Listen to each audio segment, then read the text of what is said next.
बिस्मिल्लाहिर्रहमानिर्रहीम। अस्सलाम वालेकुम दोस्तों, पाक ग्लोबल टीवी की जानिब से हम आपको खुशामदीद कहते हैं। दोस्तों, एक ब्रेकिंग न्यूज आपकी खिदमत में लेके हाजिर हुए हैं। सुनने में आ रहा है कि टी सीरीज इंडिया का जो चैनल है, जो सबसे बड़ा म्यूजिक चैनल है, वो हैक हो चुका है।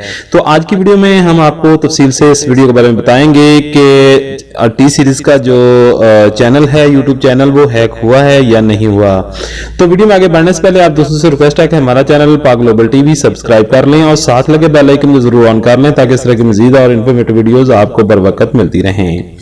जी हाँ दोस्तों, आपको YouTube के ऊपर आज ट्रेंडिंग में एक वीडियो नजर आ रही होगी जिसमें लिखा जा रहा है कि टी सीरीज का जो चैनल है वो हैक हो चुका है। लेकिन हम अपने दोस्तों को यहाँ पे एक बात बताते हैं कि टी सीरीज का चैनल जो है वो हैक नहीं हुआ।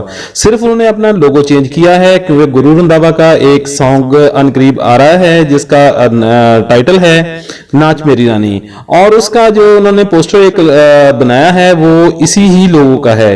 अगर आप टी सीरीज का इंस्टाग्राम या ट्विटर अकाउंट पे देखें जाके तो वहां पर भी यही लोगो आपको नजर आएगा। तो यहाँ पे हमने आपको ट्रू इन्फॉर्मेशन प्रोवाइड कर रहे हैं कि टी सीरीज का चैनल जो है वो हैक नहीं हुआ। उम्मीद है कि आपको वीडियो पसंद आई होगी। वीडियो पसंद आई तो हमारे चैनल पाक ग्लोबल टीवी को सब्सक्राइब कर लीजिएगा और साथ लगे बेल आइकन को जरूर ऑन कर लें ताकि इस तरह की मजीद इन्फॉर्मेटिव वीडियोस आपको बर वक्त मिलती रहें। मिलते हैं किसी और वीडियो में, तब तक के लिए इजाजत दीजिए। अल्लाह हाफिज।